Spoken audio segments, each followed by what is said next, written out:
This is revision of Unit 3, starting off with some knowledge questions, things you should know, and then after. So for this one, all I'm looking for is the definition of each term, all covered in Unit 3, so press pause and do that.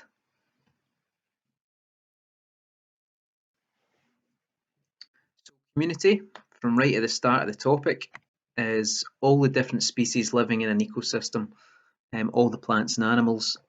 And then species is a group of organisms which share the same physical characteristics, and make sure you've got the second bit as well.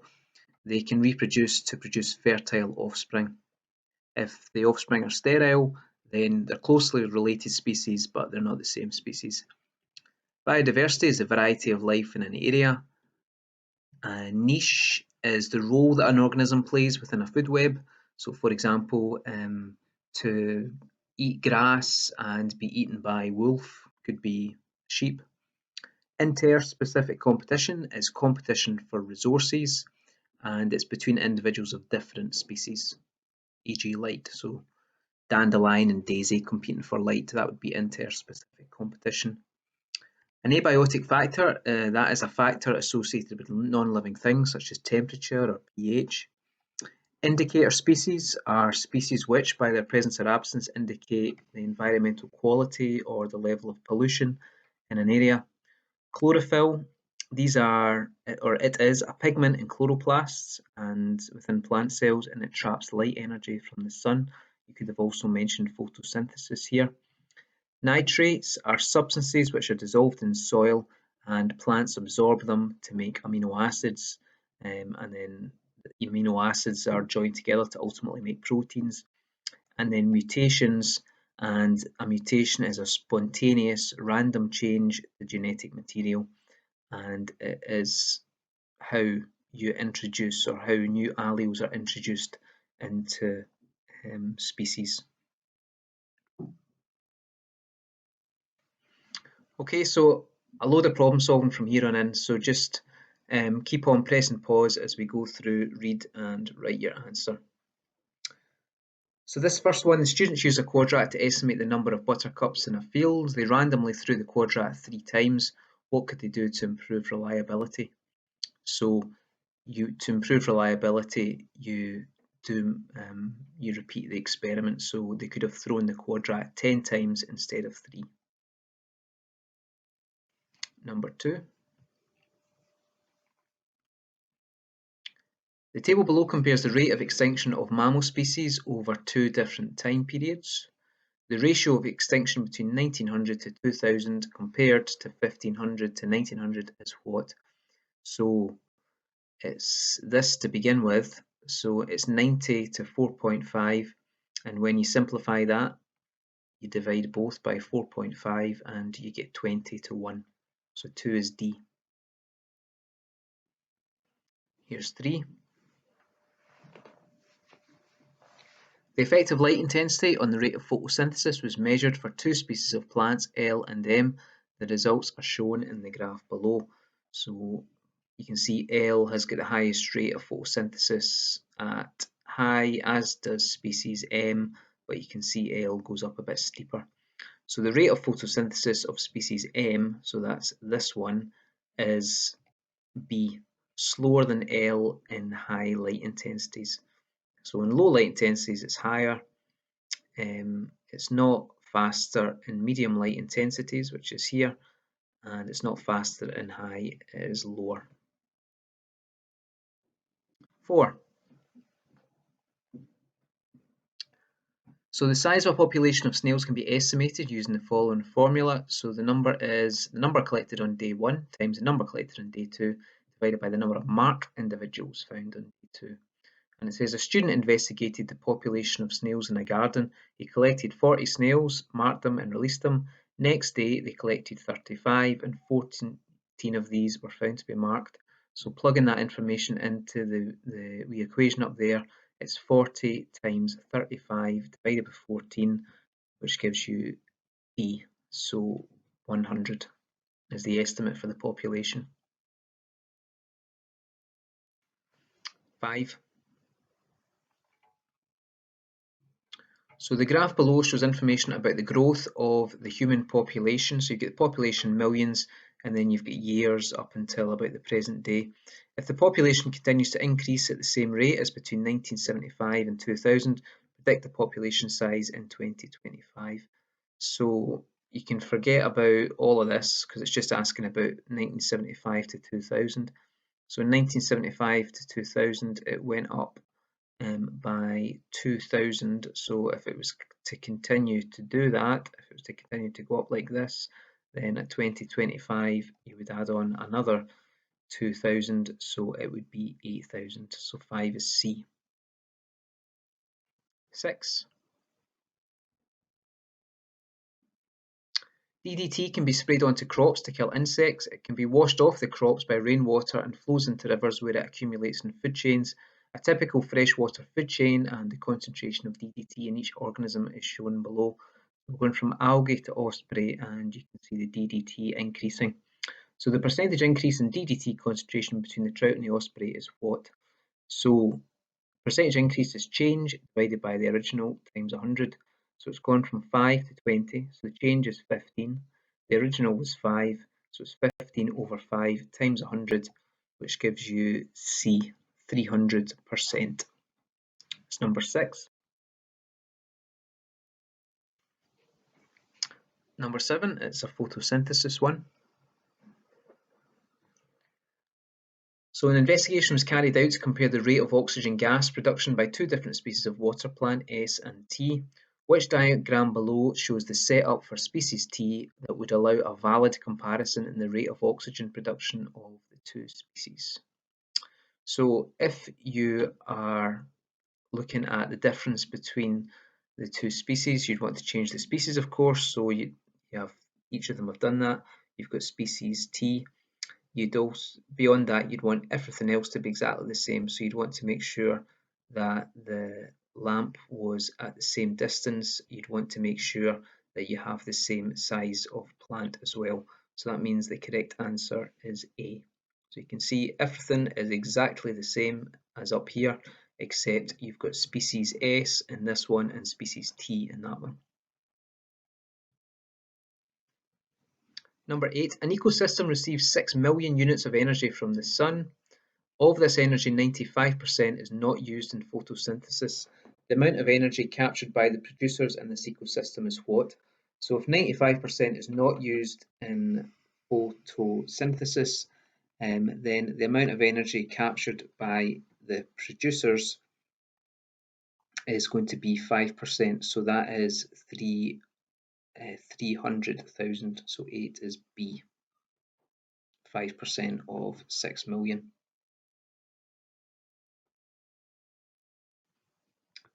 Number 9, lugworms live on the seashore in dark moist burrows under the sand. The graph below shows the average numbers of lugworms at different distances from the seawater at low tide. So looking at it generally, you can see the further you get away from the seawater, the more lugworms there are. And it says, describe the relation, I've just kind of given you the answer, but anyway, describe the relationship between the distance from the seawater at low tide and the average number of lugworms per metre squared. And just, this is worth 2 marks, so just make sure you put in enough detail. I didn't quite give you the right answer when I was talking through it. So for this, what you should have is, as distance increases, the number of lugworms increase until you get to 12 metres. Okay, so you need to separate the two parts of the graph. Then after that, the numbers remain the same. So that has to be split into 2 parts, which means you get a mark for describing each part of it. And the second part of this, calculate how many times greater the average number of lugworms at 11 metres is compared to 7 metres from the seawater at low tide. Okay, press pause and do that.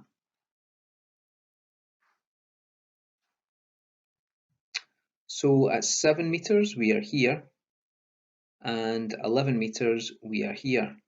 So that is going from 9 to 27, so it's 3 times greater.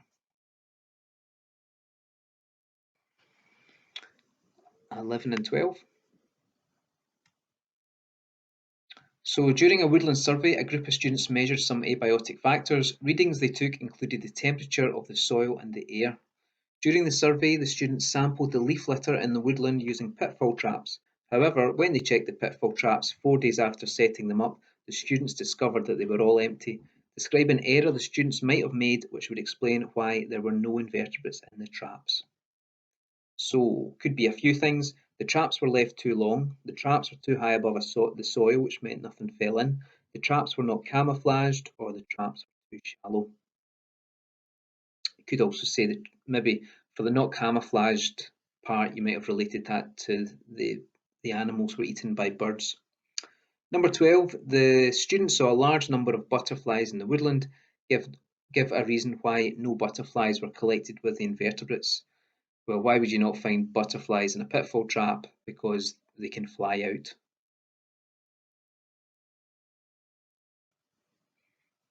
Okay, there's 13, 14 and 15. So some data for you to analyse. So what we have here is a table, and then we have two areas within, we have 5 sites on a river, and it tells you the oxygen at each point in the river, the number of bacteria, and also the organisms present. So 13, methylene blue is a chemical which can be used to compare oxygen levels in the water. The lower the oxygen level, the faster methylene blue changes from blue to colourless. A sample of water from each of the 5 sites was tested. Predict which sample would lose its blue colour fastest. So the lower the oxygen level, the faster it changes. So the lowest oxygen level is at site 2, so you would expect it to change the fastest. 14. State which of the organisms in the samples would be found in areas of high oxygen content. So the highest oxygen content was here, wasn't it? Site 1. So then look down at this table and you'll find those 3 mayfly nymphs, stonefly nymphs, caddisfly larvae. And then 15, using the data from table 1, describe the relationship between the number of bacteria and the oxygen level in the water. So as bacteria increases, so you've got to kind of move this about a wee bit, but as bacteria increases, oxygen decreases. Or you could say as bacteria decreases, oxygen increases, either one of them. And this is not problem solving, this is a knowledge question. Number 16, try this from what we did last week on evolution. So this is the stages in the formation of a new species. So you use the picture to help you come up with basically a description of the stages of speciation. So we have 1 mark for saying the initial population is separated or split. Second stage, mutations occur in each group that's split or in each subpopulation. 1 mark for saying some mutations give an advantage. Then you get a mark for saying natural selection takes place. And then the final bit, the groups, if they're brought back together, they're no longer able to interbreed to produce fertile offspring, which shows that they're different species. Okay, have a break and then we'll do some more problem solving next time.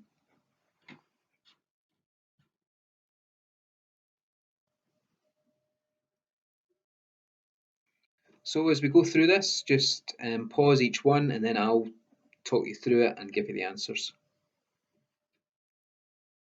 Number 1, the following graph shows the changes in wheat yield over a 50-year period. The percentage increase in wheat yield from 1950 to 2000 is what? So it goes from 2 to 7. So that is a change of 5, and your original value was 2. So it's 5 over 2 times 100, change over original times 100, which gives you C, 250. Number 2.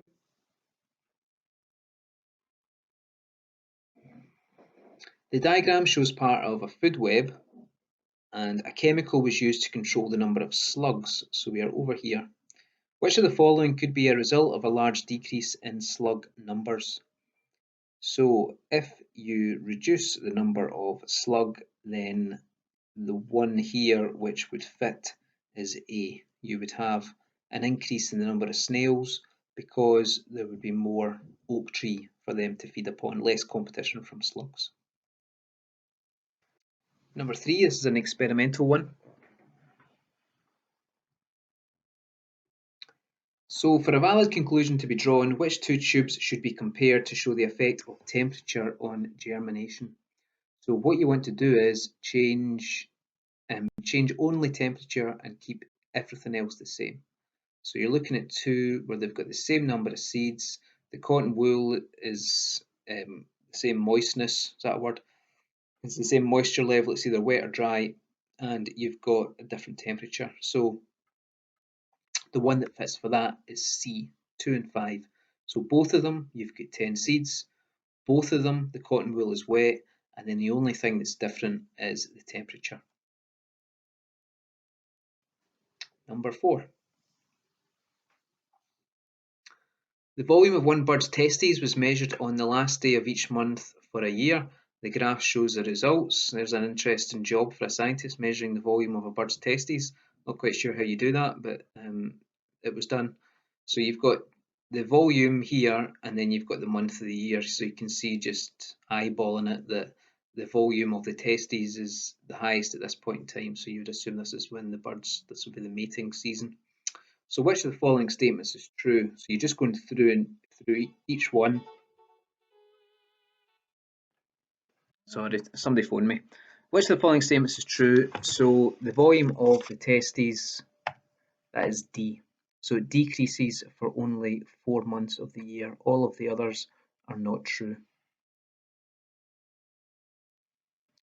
Number 5, the graph shows survey results of estimated grey seal pup populations every 2 years from 2010 to 2016.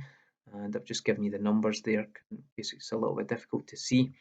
So if the grey seal pup population continues to increase by the same number at each survey, what will the estimated population be in 2020?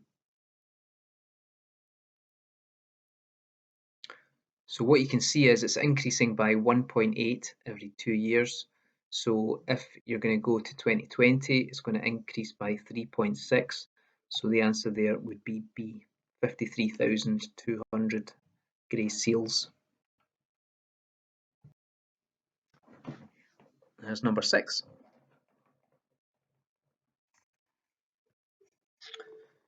Researchers have discovered an advantageous genetic mutation that causes high bone density in humans. One man in the USA was discovered to possess this mutation after he walked away without injury from a serious car crash. Further studies have found several members of the same extended family with this mutation. 20 members of the family provided blood samples for DNA and biochemical testing. 7 of them were found to have high bone density. The same tests were performed on another group of 20 unrelated individuals with normal bone density. The location of the gene mutation was able to be identified, and it is hoped that the findings will help in developing medications to increase bone density for the treatment of conditions such as osteoporosis. So there's quite a lot in there. If it was a proper exam paper, I would be going back through it and underlining it. What are the key points? So for example, this man is a mutation. 7 out of 20 people within his family were found to have high bone density. Quite often, if it's an experiment, you might want to take down the aim and what the conclusion is and so on. So the first question, calculate the percentage of the family who did not have the mutation. So it says 7 were found to have high bone density out of 20, which means 13 didn't. So it's 13 over 20 times 100, which is 65%. Then explain why the biochemical tests were also performed on the 20 individuals with normal bone density. So what's that word that we use? It's a control, so it's to prove that the mutation was causing the change in normal bone density. Number 7. So the graph below shows changes in the population of red and grey squirrels in an area of woodland over a 10-year period. So you can see the red is gradually decreasing and the grey is gradually increasing. Which of the following conclusions can be drawn from the graph? So this is similar to one we did before, isn't it? And it shows the benefit of doing past papers because the same sort of things come up again and again, just in a different style. So put in your answer for that. So the answer here is C. So the population of grey squirrels showed a greater change than the red squirrel. So you're comparing this number with this number and this number with this number. That's the only one that's correct. Number 8.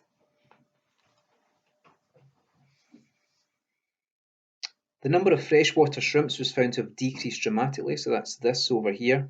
Predict the effect this will have on the number of dragonfly nymphs, which is here, and microscopic algae.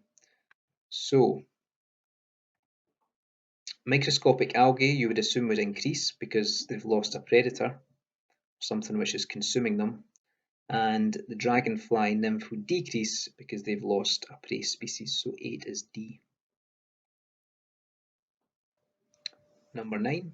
So this is sampling on a beach at different levels of tide, high tide down to low tide. So we've got 4 types of periwinkle, and then we've got their location on the tide, on the shore.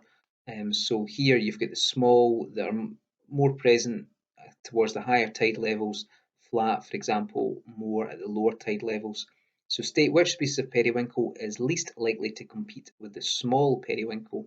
So which is less likely to compete with that? That would be the flat, and that's because they don't live on the same part of the shore. Okay, they don't want the word place, want to be a bit more specific than that. Or they live, say the small live at high tide, whereas the flat live at low tide. And here is 10, 11 and 12.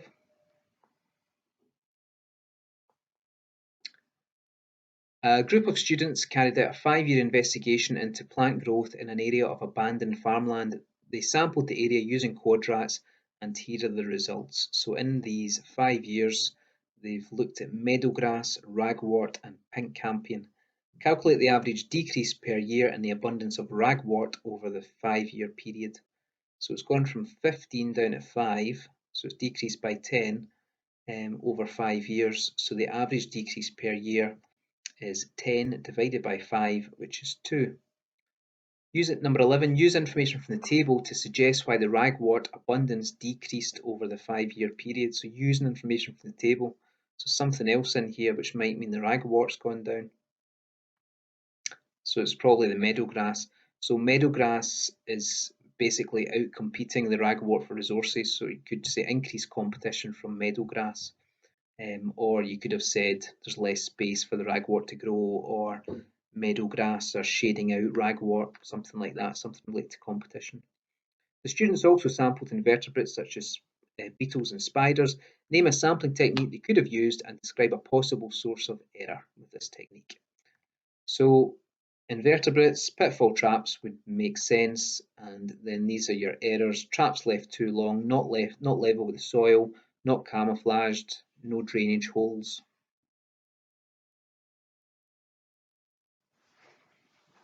And here's the next one, 13, 14, 15. So these are paired statement keys, or a paired statement key. Complete that. So we've got our 4 plants and their different heights and the flower colours and then the flowering periods. And it says using the information in the table, complete the 3 boxes in the paired statement key below. So flower colour is yellow, go to 2.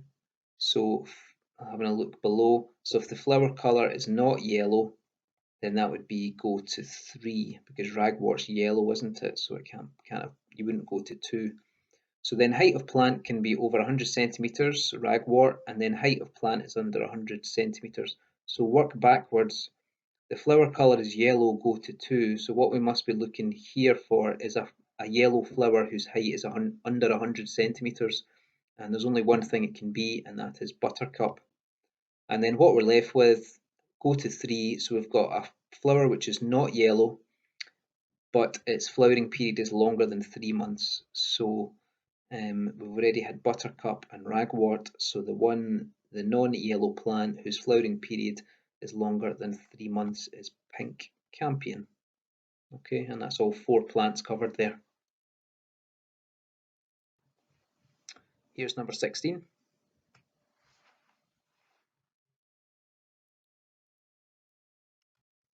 So an investigation was into the population of moths in a woodland was carried out. The moths were captured, marked and released. 24 hours later, the moths were recaptured, and here are the results in the table. So you've got light and dark moths, and you can see that you've got more light moths were captured. And then suggests a reason why the number of marked moths recaptured was worked out as a percentage. So the reason is you had different numbers released, or you had different. The initial number of moths that were marked and released was different between the two, so it wouldn't be fair to do it just as a number. You would need to do it as a percentage. If they were both the same to begin with, if they're both say 500, that would have been okay, but it's because you've got the different numbers released. So you need to do it as a percentage to compare the results. Okay, time for a break, and then we'll have one more session on past paper questions.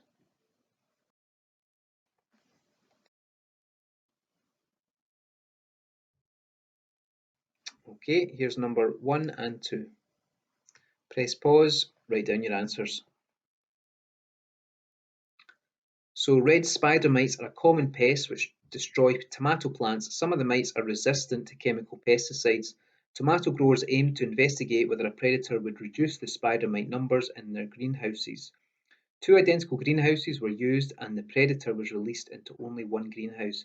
And here's the results shown in the graph. So the number of red spider mites you can see just by looking at it. If it didn't have the predator, there was a higher number of them for, well, every month of the year, wasn't it? But particularly during the summer. So first question, with reference to the aim of this investigation, give the conclusion that the tomato growers would have drawn. So what was the aim? The aim to investigate whether a predator would reduce the spider mite numbers in their greenhouse. So just reword that. So yes, when predators are present, the number of mites decreases. Okay, or if the present predator wasn't there, there were more mites. 2. The greenhouse containing tomato plants without predators was included as a control experiment. What is the purpose of the control? So we had something similar earlier. I can't remember the exact question, but the purpose of the control is to show that the difference is due to the predator is the one I would think of immediately. But you could also say to allow it to be compared to the one with the predator, or to compare the number of mites with or without the predator. Here's 3, 4, 5. Certain varieties of potato plant are eaten by beetles, reducing the yield of potatoes. A beetle-resistant variety of potato plant was developed. In an investigation, the beetle-resistant variety was grown outdoors in one field and the non-resistant variety grown in another. The yields of both varieties were recorded and the results are shown in the graph below. So you can see the yield is higher in the one that is beetle-resistant. So describe how the reliability of these results could be increased. Okay, so go back to here. It says the beetle-resistant variety was grown outdoors in one field and the non-resistant variety grown in another. So how could you replicate it? So you could use more than one field for each variety. So don't just come up with that out of your head. Go back and see what the experimental conditions are. Or you could use more potatoes. Difference in yield, just the difference between these, and that is 175. And don't forget your units. 175 kilograms per hectare. 5. Identify a variable that would have to be kept the same between the two fields to ensure the results were valid. So all sorts of abiotic factors you could mention here, such as soil pH, soil moisture, soil nutrients, soil fertility, type of soil. You could have the spacing between potatoes, you could have the number of potatoes. Here is 6 and 7.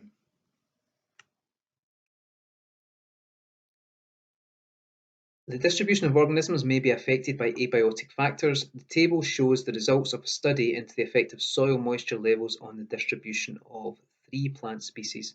So we've got 6 sample sites with increasing soil moisture, and then we've got the number of plants at each. So number 6, state which species has its distribution most affected by the soil moisture levels. So basically, which one changes the most? And that is E. Calculate the average number of plants per sample site for species F. So you've got all of these numbers, you've got 6 sample sites, so you add them together, divide by 6, and you get 15. Number 8, a gardener treated the soil in the area where he planted vegetables with a chemical to increase the yield. So press pause and do this. When the vegetables were picked and weighed, the total yield was 42 kilograms. The previous year, the total yield was 35 kilograms. Calculate the percentage increase in yield. So it's increased by 7. You started off with 35, so the change is 7. The original was 35.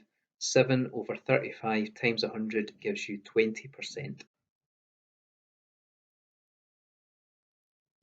Here is 9. The table shows the rate of photosynthesis in a plant under different light intensities.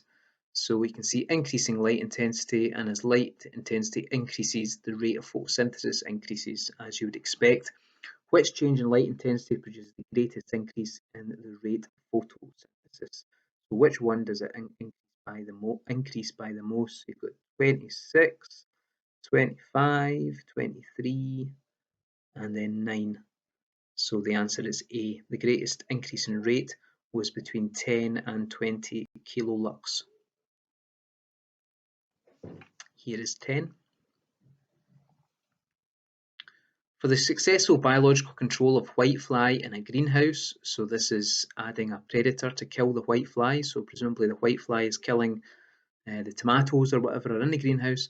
So for successful biological control of this, it was recommended to use 50 individuals of a predator species to kill a population of 1,500 whitefly. So the number of predators that would be required to kill 21,000 would be, so the way I would do this, if it's 50 to do 1,500, then to kill one whitefly, I would do 50 divided by 1,500. Then to get to 21,000 whitefly, I would then multiply that by 21,000. So that's the way I would do it. 50 divided by 1,500 and then times that number by 21,000, and that would give you B, 700 required. This is 11, 12 and 13. Variation is shown in the width of the leaves of the ivy plant. A group of students carried out an investigation to find out if the difference in leaf width is linked to the height of the leaves from the ground. 5 leaves were collected from a horizontal stem and another 5 from a vertical stem. The widths of the leaves were measured and the results are shown in the table below. So complete the table by calculating the average width of the leaves from the vertical stem. Add these together, divide by 5, and it gives you 36. 12. The results show that leaves from a horizontal stem are bigger than leaves from a vertical stem. Give a reason why these results might not be reliable. Too small a sample, you could say, or you could say they only used 5 leaves, but something about not replicating enough.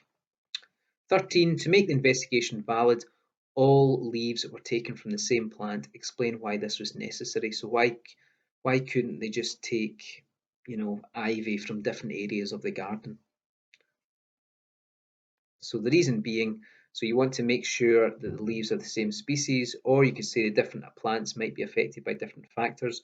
So if you think about it being in a garden, you could have some ivy that's facing south that get lots of sunlight every day. You could have another one which is running up a wall which doesn't get as much sun. Okay, or to say there's only one variable you're altering because they're in the same location, or they're from the same plant. Here is 14. The diagram shows the fates of 20 joules of energy gained by a caterpillar from food. So 6 goes to heat and movement, 3 joules for growth, 11 for feces. Calculate the percentage of the caterpillar's energy intake that is used for growth. So it's 3 over 20 times 100 is a percentage, and that's 15%.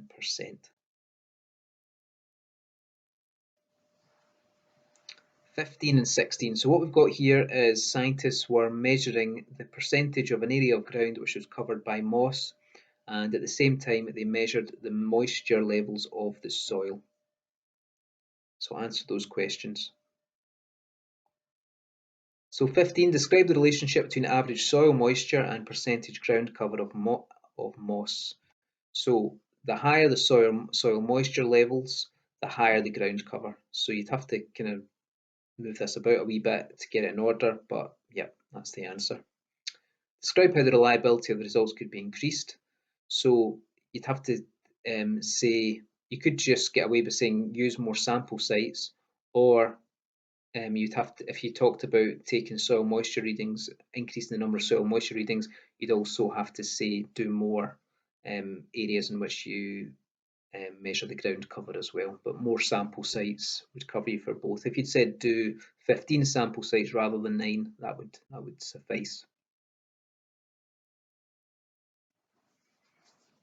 17, 18, 19. An investigation was carried out into the conditions needed for photosynthesis. Before starting the investigation, 4 plants were de-starched by placing them in the dark for 24 hours. The plants were then placed in the conditions shown and left for 48 hours. So one of them is in a transparent box, so the light will get in. The second one's also in a transparent box, so that's the control on the left. This one, those get chemical to absorb CO2. This one's in a black box with a chemical to absorb CO2. Experiment 3 is in a black box, so no light getting in, and it doesn't have that chemical to absorb CO2. So the facts have been investigated in experiment 3, so compare it with the original control. What are they investigating? So it must be light, because that's the only difference. Explain the purpose of the control. So that is to show that carbon dioxide or light are required, or to compare those where carbon dioxide or light have been removed. And then 19, explain why experiment 2 is invalid. This is a good wee question. I don't think we've had one like this so far. So it's because they changed 2 variables. So they didn't just they weren't just investigating light, they were also investigating carbon dioxide, because they had the black box and they had the chemical taking away CO2. So that's why it's invalid. You should only investigate one variable at a time.